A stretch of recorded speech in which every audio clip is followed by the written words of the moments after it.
All right, our next lesson in the probability and statistics unit is going to be about permutations and combinations. So it's all going to be about calculating, because like yesterday in the last lesson, we talked about sample spaces and outcomes. So this is going to kind of talk about how I calculate some of those outcomes given certain scenarios and situations. So the first thing we're going to talk about is actually what we call the fundamental counting principle. And this is a way for us to calculate possible outcomes if I'm looking at multiple events occurring. So it says if one event can occur in m ways and another event can occur in n ways, the total number of ways that both can occur is m times n ways. And really, the best examples of fundamental counting principle problems is if you're looking at, you have a bunch of different like categories that you're picking something from and you're picking one of each one. You're looking at how many different types of possibilities you can have, and so you're going to multiply all of your numbers together. So for example, in example 1, it says you have 4 pairs of jeans, 3 pairs of Crocs, and 8 sweatshirts. How many different outfits could you wear? So you're looking at, you have 3 different categories of things you're picking your outfits from, but obviously you're only going to wear 1 pair of jeans at a time, or 1 item from each category at a time. So to calculate the total, I'm just going to take 4 times 3 times 8,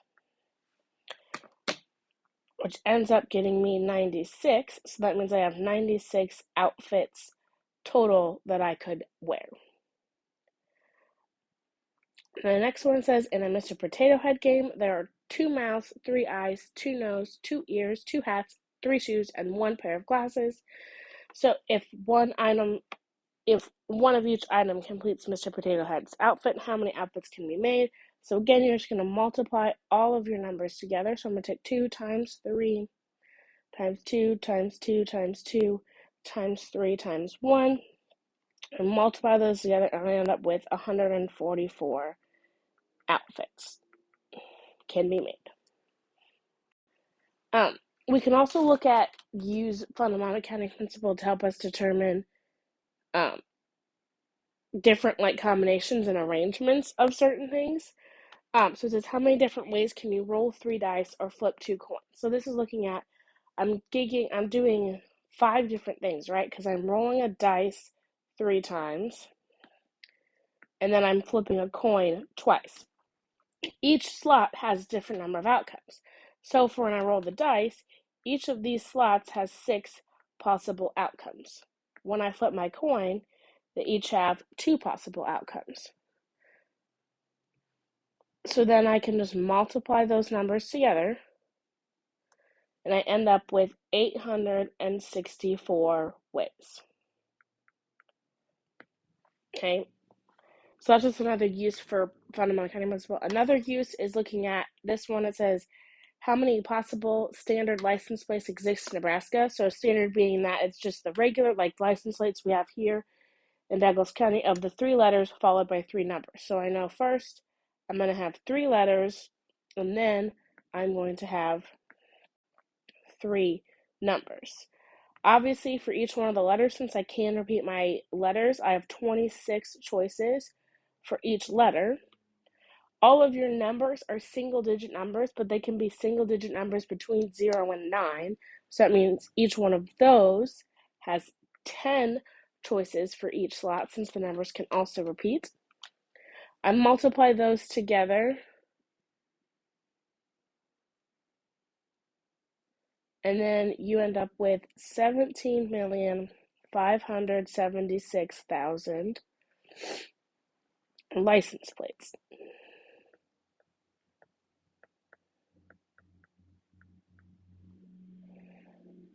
And that's basically the kind of main uses for the fundamental counting principle. Okay. The next one is let's look at this question. It says, how many different ways can students in the class stand in a line? So let's say, for example, I have 17 students in the class. And I want to figure out how many ways can I put them in order in a line. Okay. So if filling out the survey, the first slot, right, when I put someone in the first slot, there are 17 people that could go there. But when there's already another person there, I have 16 choices for my next one. And then it just keeps going down in descending order all until I only have one person left. Okay. Now, the reason we're having this conversation is I'm pretty sure that you would not want to have to sit there and plug in 17 times 16 times 15 times 14 times 13 all the way to 1 into your calculator, which is a no. So we have this kind of shortcut which we can use, and it's a shortcut because there is a button in the calculator that allows us to calculate this easily, which I won't be including the instructions on that in this video, but I will create a different video and post it that shows you how to calculate these things on the calculator. So this is called a factorial. And a factorial is a method of multiplying descending natural numbers. So if you look at our explanation for a factorial, it's this right here, which means if I want to find n factorial, that's basically going to be equal to n times n minus 1 times n minus 2, all the way down until you get to 1. So, for example, if I wanted to do 5 factorial is the same thing as 5 times 4 times 3 times 2 times 1. In that case, 5 factorial would be 121.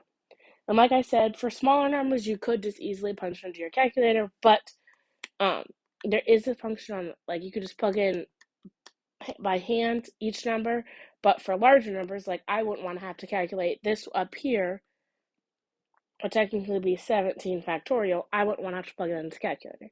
And like I said, I will post a separate video on how to plug these into your calculator. Okay, factorials can also help us figure out some other different arrangements. So if it says how many ways can the letters in each word be arranged? So if I have the word cat, there are 3 letters. And so I know if I was going to rearrange them, for the first thought, I have 3 possible letters I could choose from. The second thought, I would have 2, and the third thought, I would have 1. But I also know this is 3 factorial. So I could plug that into my calculator, or just do 3 times 2 times 1, which I know is, in this case, going to be 6. Okay? I could do the same thing for math. So I could just, for any letter, I could just look at how many letters are there and do that factorial with one exception, which we'll talk about here in a minute. So math, I can see, has 1, 2, 3, 4 letters in it. So the different arrangements would be 4 factorial, which upon plugging that into the calculator, you find to be 24.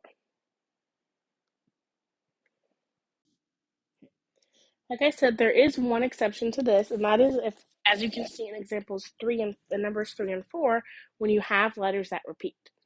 To start off, we're still going to count the number of letters. So algebra I can see has 1, 2, 3, 4, 5, 6, 7 letters. So that is going to be 7 factorial. However, I am going to have to divide out by any letters that I have repeated.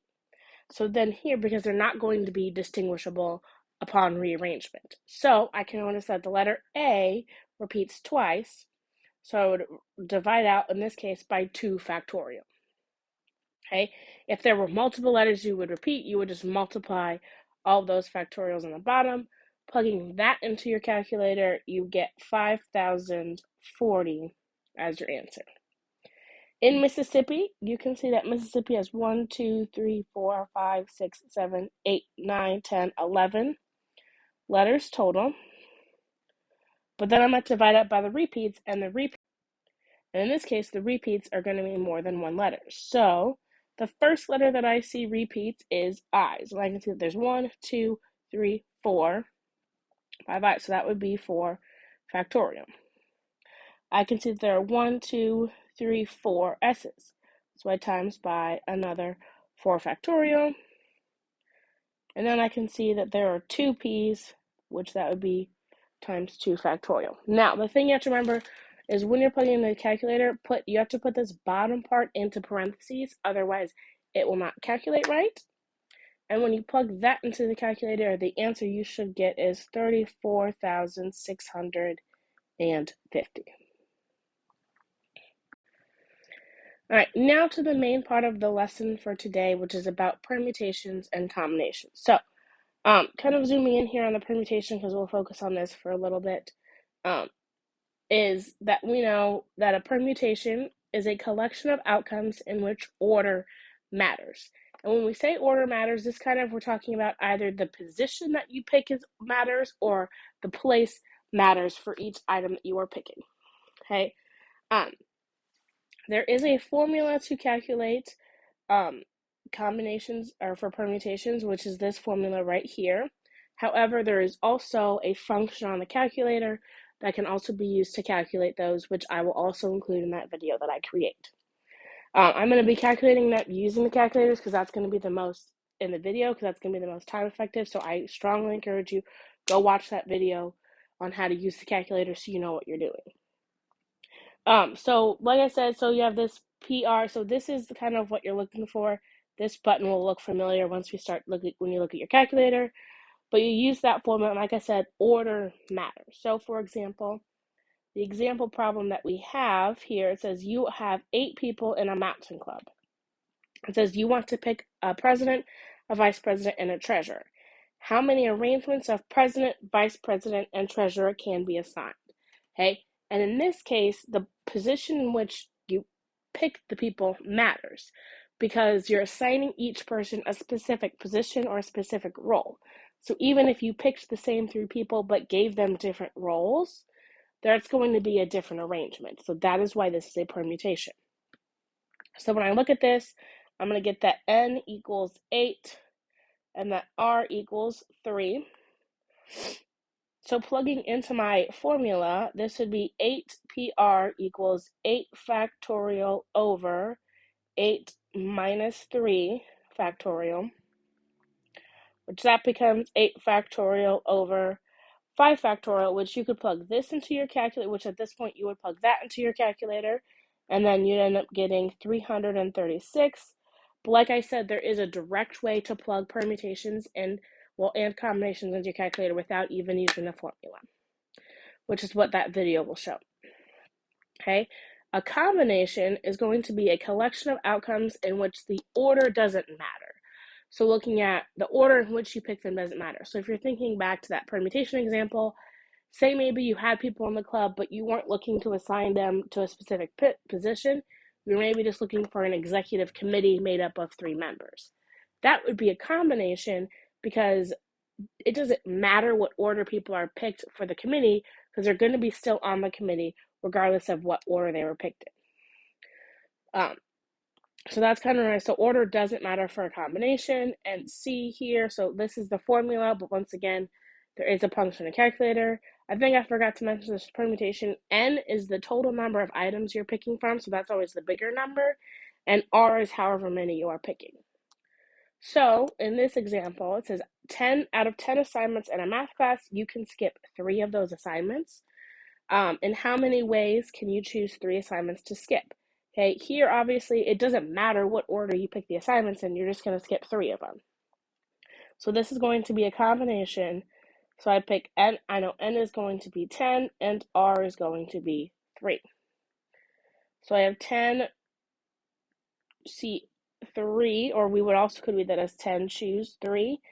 And I'm plugging my factor, I have 10 factorial over 3 factorial times 10 minus 3 factorial, which equals 10 factorial over 3 factorial times 7 factorial. You could plug this into your calculator, which would end up giving you 120, but like I said, there is a way to plug that combination directly into your calculator, just like with the permutation. Okay, we're just going to kind of do so a few more examples. Okay, the first and most important thing is to choose whether it's a combination or permutation. So it says Mr. Whitaker chooses 4 out of 22 students to go to the board. This is going to be a combination because it doesn't matter what order the students are picked. So this would be a combination. Okay, so then setting up, I have N is 22 and R is 4. So I'm just going to write the setup so we can get used to seeing the formula.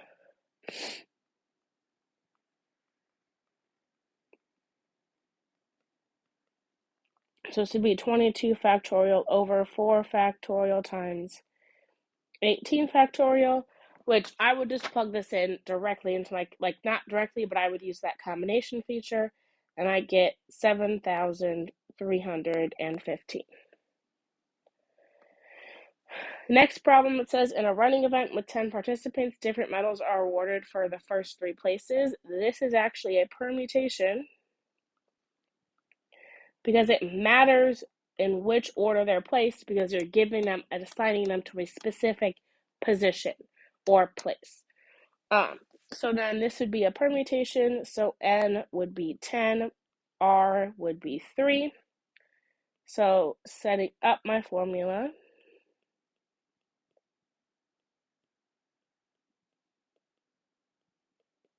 this would end up being 10 factorial divided by 7 factorial. Again, I will just use the calculator feature and get 720. All right, last 2 problems says, on a worksheet of 12 problems, you are allowed to skip 6. Kind of like that homework, this is a combination because it does not matter what order you pick the problems to skip in. So N here is 12 and R is 6. So I'm just going to set up, so that becomes 12 factorial over 6 factorial times 12 minus 6 factorial, which is just 12 factorial over 6 factorial times 6 factorial. Again, I will just use my calculator and get 924. How many ways can a president and vice president be chosen from this class? This is a permutation because, again, you're assigning a specific position or place, so it matters what order you pick in. I think earlier we used a class size of 17, so we'll use that again, and then we're choosing 2. We're trying to pick out 2 places. So then I'd have 17 P2, and I'd have 17 factorial over 17 minus 2 factorial, which equals 17 factorial over 15 factorial, which, plugging into my calculator, and I get 272.